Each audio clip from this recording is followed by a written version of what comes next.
seen these average ass mid talk about what they deserve in a man, and I am flabbergasted. I am just like, what planet are you on? And the funny thing is, they never get it, right? The girls who sit on these podcasts and they're like, I'm a 9, she's a 6. I want a man who makes $1 million a year, and he better be nice to me. And then she leaves the podcast and goes to some broke dude who gives her half a bag of weed and they're all over the place. I mean, these girls are retards. They don't even stick to their own stupid, unrealistic crap. If they said this shit on the podcast and at least tried to adhere to it, I'd actually respect them more. Yeah, there's that one girl who's like talks about powering women, and she's like a side chick to some married guy. Sadia Khan. Yeah. So interesting. I know her quite well, so I have to be careful. Okay, I have to be careful what I say. Sorry. No. I'm just saying I have something to say, but I'm probably not going to say it. But fair. But yeah, these girls, they have these unrealistic expectations, and then they just go and completely break it. But the fact they even have the gall to say these things publicly is truly remarkable to me. But that's just because of the amount of attention and validation they're constantly getting online, the amount of swipes and matches they constantly and endlessly get, the options they all have. Plus, the algorithm is psyoping them into believing that that's the right thing to say. Women always adhere to the group consensus. Plus, they see some other who's a 6 getting a whole bunch of roses in Dubai from some fat old dude who has too much money, so they believe they can pull it off. Yeah. And all this psyop is just constantly in their ear. And the man they would have married only a generation ago, who works in the factory down the road, doesn't stand a chance with them.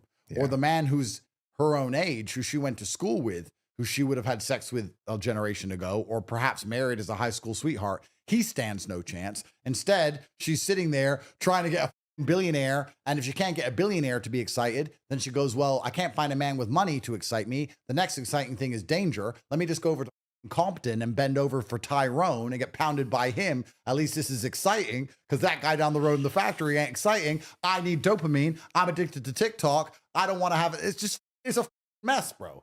It's cooked. We're cooked, bro. It's like the whole world's over. All the traditional social contract of woman meets dude and they live in a small town and they have a nice little family and buy a nice little house is completely gone. Yeah. And you know, we talked about being famous at 20 and how that would suck. I think being 20 now would suck full stop. I remember being 20 and the girls who were 20, I could actually bang.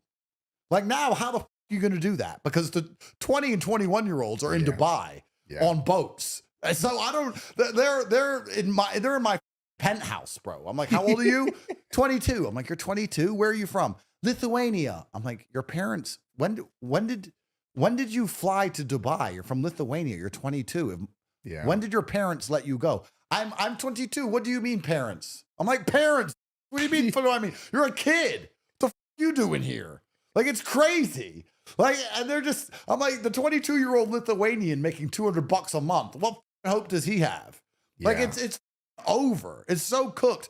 Everything is so now globalized, especially the dating market. And these women are just, there's like 4 cities, LA, Miami, Dubai. There's like 4 cities on the earth with all the world's pussy. And they're all there just like, give me money, give me money, give me money. It's nuts. Yeah. I don't know how anything functions anymore. Yeah. But I don't know. I don't know how it's all going to end up, but it's certainly being pushed and perpetrated by the Matrix because it results in less and less kids. Yeah, it's the sad part of it. That's the super sad part. And not many people are real enough to do what me and Tristan do, which is just impregnate a whole bunch of women.